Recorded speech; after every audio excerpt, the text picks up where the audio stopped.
Hello everyone, कैसे हैं आप सब। एक बार पुनः शिव कोचिंग क्लासेस पर स्वागत है। उम्मीद करता हूं आप सब अच्छे होंगे, मस्त होंगे, बेहतर होंगे, आपकी पढ़ाई बेहतर चल रही होगी। क्लास 11th केमिस्ट्री में चैप्टर 4 चल रहा बच्चों, जिसमें आज हम बात करेंगे sp2 संकरण के बारे में। काफी महत्वपूर्ण है बच्चों। इसके पहले मैंने संकरण की परिभाषा और संकरण के नियम ऑलरेडी प्रोवाइड कर दिया है। आप लोग हमारे चैनल में यदि पहली बार आए हैं तो प्लेलिस्ट में क्रम से मिल जाएगा, और जिन बच्चों ने नोट्स नहीं लिया है तो नोट्स ले लें। नोट्स में भी ये सारा चीज अवेलेबल रहता है। कॉन्टैक्ट नंबर है बच्चों 9685299149, 9685299149 मेरा पर्सनल नंबर है, आप नोट्स ले सकते हैं। सबसे पहले बात कर लेते हैं संकरण होता क्या है बच्चों। जैसे मान लीजिए कोई भी परमाणु है, उसके कुछ ऑर्बिटल्स क्या करते हैं, आपस में ऊर्जा का स्थानांतरण करके नए ऑर्बिटल्स का निर्माण कर लेते हैं। जैसे मान लीजिए 4 ऑर्बिटल्स मान लीजिए आपस में ऊर्जा का स्थानांतरण करते हैं, फिर एक समान ऊर्जा के नए कक्षक या नए ऑर्बिटल निर्माण कर देते हैं, तो वो आपका बच्चों क्या कहलाता है, संकरण की क्रिया कहलाती है।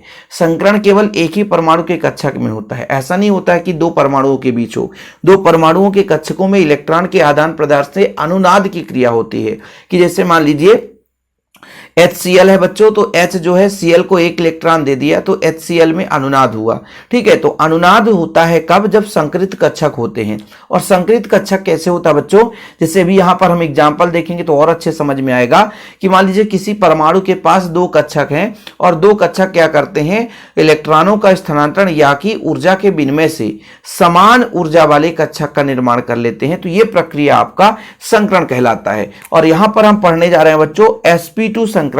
S का मतलब यहां पर सिंगल S है, मतलब S का एक कक्षक, और P2 मतलब 2, यानी P के 2 कक्षक जब आपस में मिलते हैं।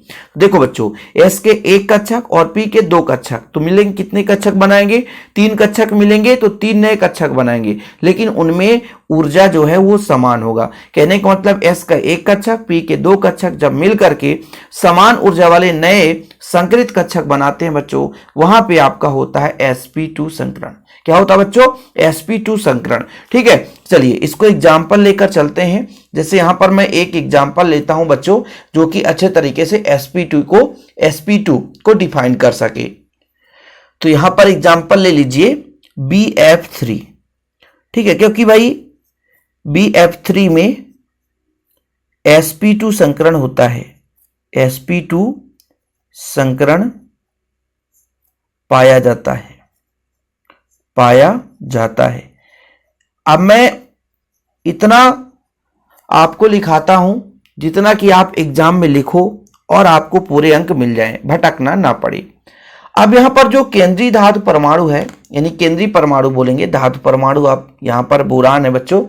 तो यहां पर जो केंद्रीय परमाणु है ये बोरान है। बोरान के पास कितने इलेक्ट्रॉन होते हैं, कोई बताएगा। Hydrogen, helium, lithium, beryllium, boron. तो बोरान के पास होते हैं बच्चों 5। कितने होते हैं, 5। इसका कोई इलेक्ट्रॉनिक विन्यास मुझे बता दे। तो जब आप इसका इलेक्ट्रॉनिक विन्यास निकालोगे बच्चों तो कितना आएगा, 1s2। ठीक है, फिर बच्चों 2s2। भाई टोटल 5 है। 2p में कितने इलेक्ट्रॉन, 1 इलेक्ट्रॉन। पहले हम मूल अवस्था में बात करते हैं कि किसमें कितना इलेक्ट्रॉन है बच्चों। तो इधर अपन करते हैं मूल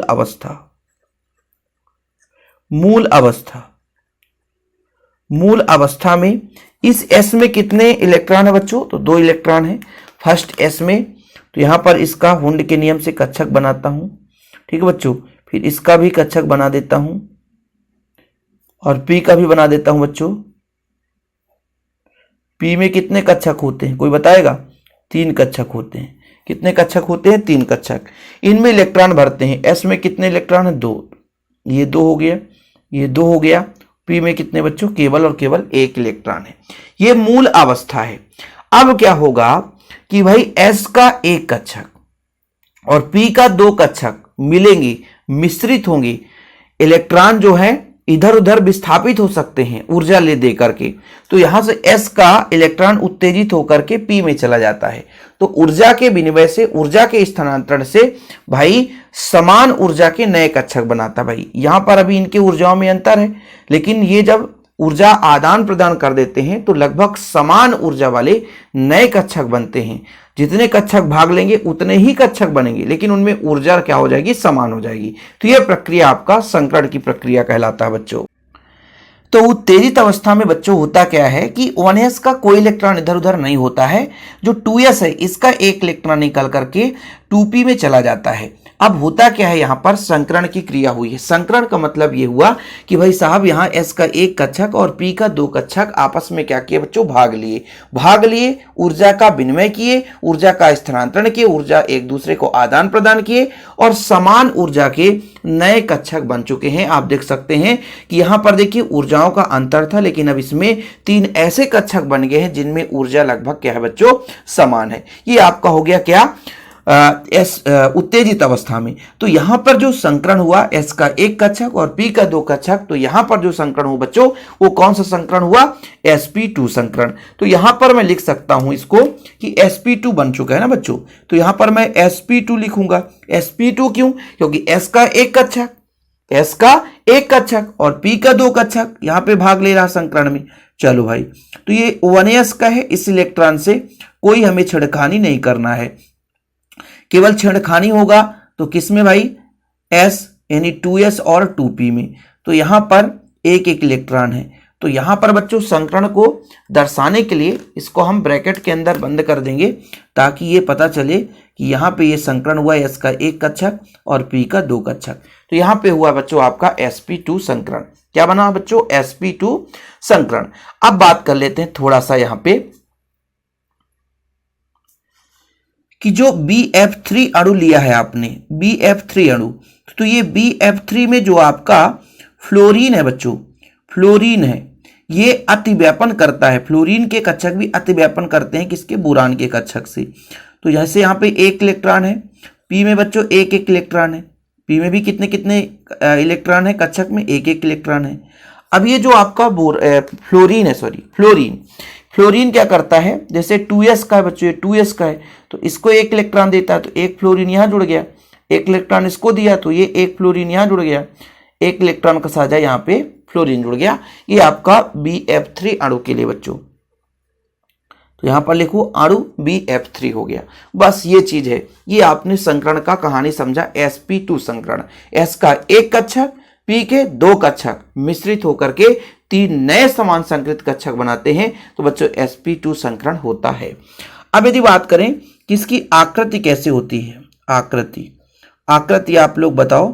तो इसकी आकृति होती है बच्चों, जब भी sp2 संकरण होगा वो त्रिकोणीय समतलीय होगा। कैसा होगा बच्चों, sp2 के लिए ना त्रिकोणीय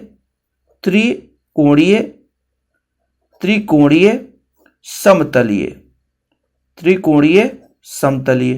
ठीक बच्चों, अब यहां पे आप इसका संरचना बना दो, थोड़ा सा संरचना बना दोगे ना तो आपको बंध कोण पता हो जाएगा। ये आपका बच्चों क्या है, बोरान है, इसमें 3 फ्लोरीन जुड़ा हुआ, 1 2 और ये 3। ठीक है, तो ये भाई साहब ये जुड़ गया ऐसा, कुछ ऐसा। ठीक है, तो इसमें जो बंध कोण बनता है बच्चों वो 120 डिग्री। तो संरचना क्लियर हुआ, ये संरचना हो गया। कभी एग्जाम में आएगा तो संरचना आपसे बनेगा। बाकी बंध कोण आप आसानी से बता सकते हो। बंध कोण कितना बना, बंध कोण, तो बंध कोण आप बताओगे सर 120 डिग्री। ठीक है, प्रकृति के बारे में बात करेंगे, प्रकृति के बारे में। तो भाई एक भाग आपका s कक्षक है, s कक्षक की प्रकृति वो हो जाएगा बच्चों 33.33%। व p की प्रकृति, p कक्षक की प्रकृति, भाई p कक्षक जो है वो 66.67% हो जाएगा। इस तरीके से इतना ही आपको लिखना है sp2 संकरण में बच्चों। ठीक है, ज्यादा कुछ करना नहीं है, जितना मैं कराया हूं उतना ही आपको लिखना है। ठीक, ये पहले मूल अवस्था था बच्चों, मूल अवस्था से उत्तेजित अवस्था में आता है। फिर आपने sp2 संकरण समझा। उत्तेजित अवस्था का मतलब यही है कि भाई साहब जैसे किसी में निम्न ऊर्जा है, वो ऊर्जा ग्रहण करके उच्च ऊर्जा में चला जाता है, तो ऊर्जा में समानता आ जाती है। जैसे 2 इलेक्ट्रॉन है, 3 इलेक्ट्रॉन है, तो उनमें जो कक्षक है उनमें समान ऊर्जा हो जाता है बच्चों, तो वो आपका संकरण की क्रिया कहलाता है। बनेगा ना बच्चों। और जिन बच्चों ने अभी तक नोट्स नहीं लिया है तो वो जरूर नोट्स ले लें प्रॉपर रूप से तैयारी के लिए। शिव कोचिंग क्लासेस का नोट्स मात्र 100 रुपए चार्ज है बच्चों एक सब्जेक्ट का, लेकिन प्रॉपर रूप से नोट्स दिए जाते हैं। फिलहाल अभी के लिए इतना ही। जय हिंद, वंदे मातरम।